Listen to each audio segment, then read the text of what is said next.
Welcome to the All Spruce Build Along.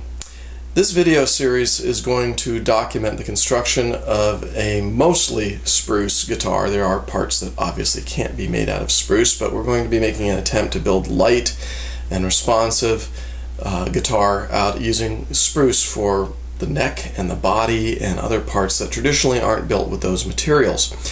This is going to follow pretty much the plan that we used for the all cedar guitar, which I think was highly successful. Very responsive, very light guitar. It's an amazing piece. Very delicate, and so there's a few things, and we'll be starting on the back here in a minute, that I'm going to do a little bit differently this time than I did last time. I am going to be using as a basis, I'm going to be making some changes, but as a basis, this plan from I guess Grayer. I'm not sure how to pronounce the last name. It is in Creative Commons license, so you don't have to worry about are you stealing someone else's work product. It's available on the web freely to anybody who wants to download it and plot it out. So that's the plan I'm going to be starting from. If you don't have access to a plotter, the local print shops typically will be able to do this to scale. Check what they do. They don't always get it right. So verify if you're getting this plotted out.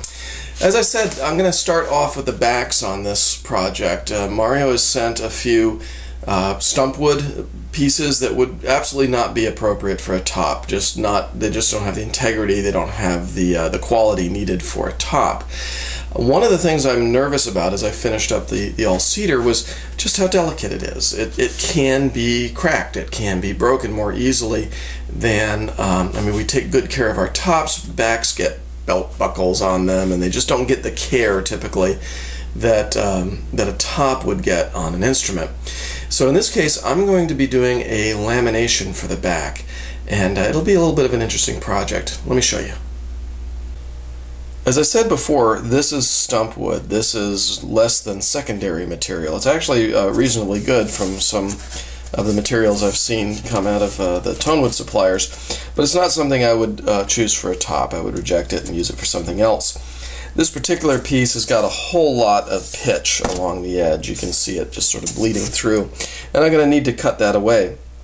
But this piece also has some really marvelous Rayfleck in it. You can see it coming across here. So that's one of the reasons I'm choosing it to be the exposed side of my back, the outer side of my back. I like using clear templates. I've got the bracing pattern for the top marked out on this one, scratched in with a razor knife. But this allows me to put this on here and choose the spot at which I'm going to be cutting it. I'm going to try to build this one without a back graft on it, just to keep it clean. So I need to find a spot where I'm not going to be running into the sap that's in here and use the material to its best ability. So I'm going to go ahead and lay that out, and then I'll be laying out the inside piece. And I've chosen this piece of stumpwood. Again, it's got some issues. It's got some problems. One being a huge wormhole up here, but that's all going to get cut away as well. I'll be able to fit that in here and make it work. So I'm going to go ahead and joint these and glue them together, and then I'm going to be using, I had some spare veneer. I've got some other veneers I could use that don't have the red dye in it, but I'm not sure I'm ever going to use this veneer again for anything else. And I'm going to be laminating this in across the grain of the back and using a vacuum press to be able to put it all together.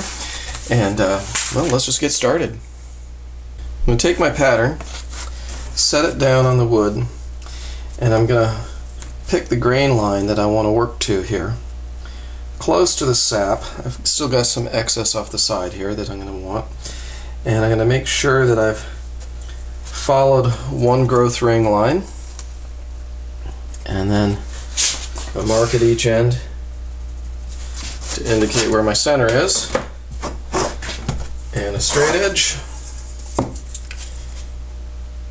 to lay it out.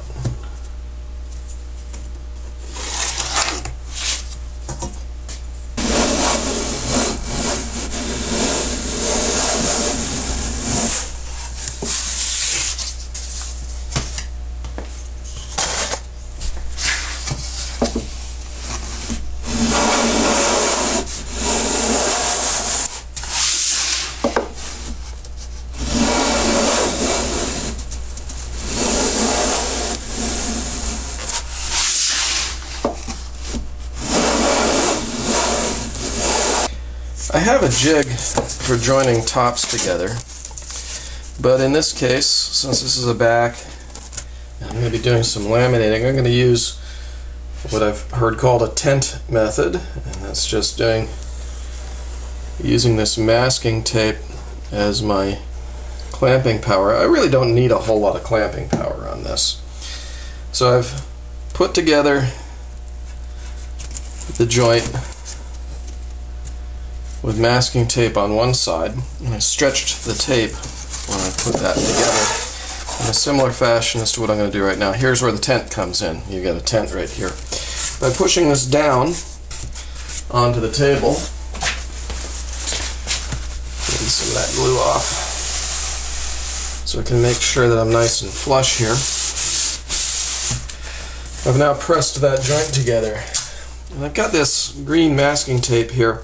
I like this one because I can stretch it. I set it down on one side, and then I can pull on it. It has a little bit of elasticity, and it's kind of pulling the joint together. Play around with it, whatever your local suppliers have for tape.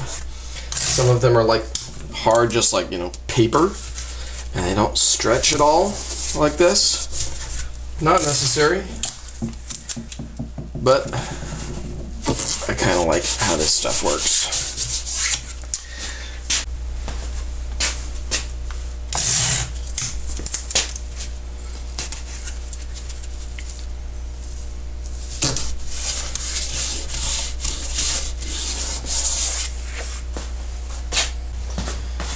Alright, so here comes a little bit of a race to get this thing done before the moisture from the glue starts to swell this piece of spruce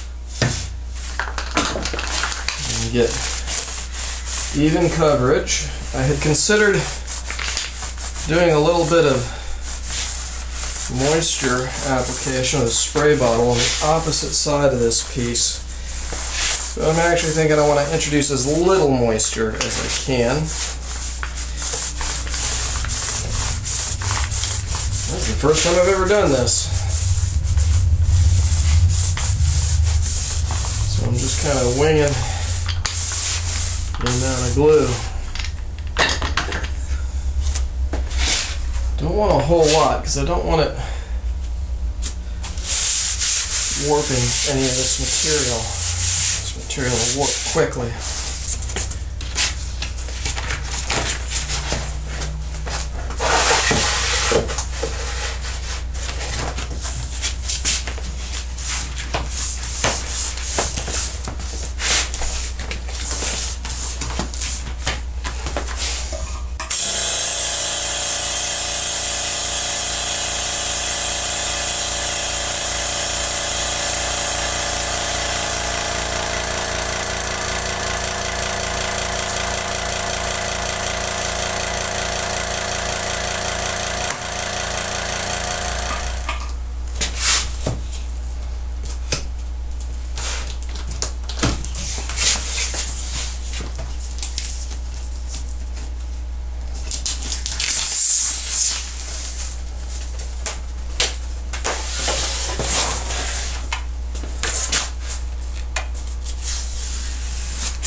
So here I've got my back. That's what the inside is going to look like, and that's what the outside is going to look like. So if you look closely at this one, when the guitar is finished, you'll be able to see that it is a laminated back. Here's another one that you'll be able to tell quickly once it's done. I've got a Wenge body going here, and on this one I decided to do a single layer spruce interior lamination. Now this back here, it should stay nice and flat because I've got equal veneers on both sides, and the veneer in the middle is going cross-grain to the two faces. This one here, you'll notice, has got a little bit of a cup to it. As this dried out, the spruce shrunk more than the Wenge did, and it's caused this little bit of an arch. No problem, that's the kind of arch that I'm going to want in it anyway. So when I put my braces on here, I actually try to flatten this out a little bit, but it's still flexible enough that I'm not worried about it at all. You will be seeing this walnut showing up once in a while in the videos. I just went ahead and made this back while I was doing the other one. I'm also working on the Jake project, and this is going to be for the Jake. See you guys next time.